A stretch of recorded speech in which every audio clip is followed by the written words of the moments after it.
টি এটা শুধু অ্যালফাবেট না, এই অ্যালফাবেটের মাঝে জড়িয়ে রয়েছে অনেক অনেক মায়া আর স্মৃতি।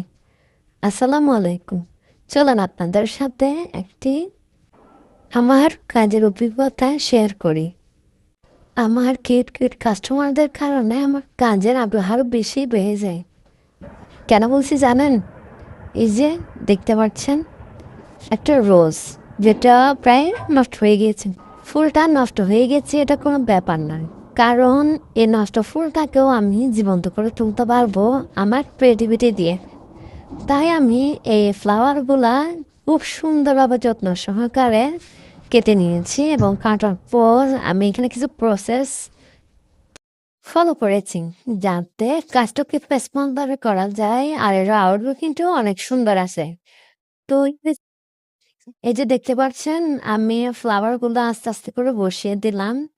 বসানোর পর যাতে এটা একটু দেখতে সুন্দর লাগে, তাই আমি এখানে কিছু গোল্ডেন ফয়েল অ্যাড করেছি। দেন আমি উপরে সেটা কিছু কালার অ্যাড করছি যাতে জিনিসটার আউটপুটটা অনেক বেশি ক্লিয়ার আসে। তো এই কালারটা অ্যাড করার পর এই জিনিসটার ক্লিয়ারনেস অনেক বেশি ফুটে উঠেছে। এখন এটা ডিমোল্ডিং এর করার পালা। বাই দ্য ওয়ে, এটা আমি ড্রাই হতে দিয়েছিলাম, এটা আমার ভিডিও ক্লিপ নেওয়া হয় নাই। দেন এরপর এটা ডিমোল্ড করলাম। ডিমোল্ড করার পর এটার সেনার লুকটা দেখেন কি সুন্দর আর ক্লিয়ার আসছে।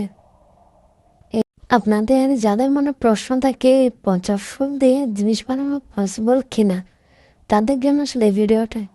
আসলে পচা ফুল দিয়েও কাজ করে কাজের আউটলুকিংটা সুন্দর নিয়ে আসা যায়। আর এটা আর্টিস্টদের সম্পূর্ণ ক্রিয়েটিভিটির উপর নির্ভর হয়ে থাকে। আর কেউ এ ধরনের ফুল দিয়ে জিনিস বানাতে চাইলে ফুলটি আমাদের কাছে পাঠিয়ে বিভিন্ন ধরনের রেজনেটরি জিনিস বানিয়ে নিতে পারে।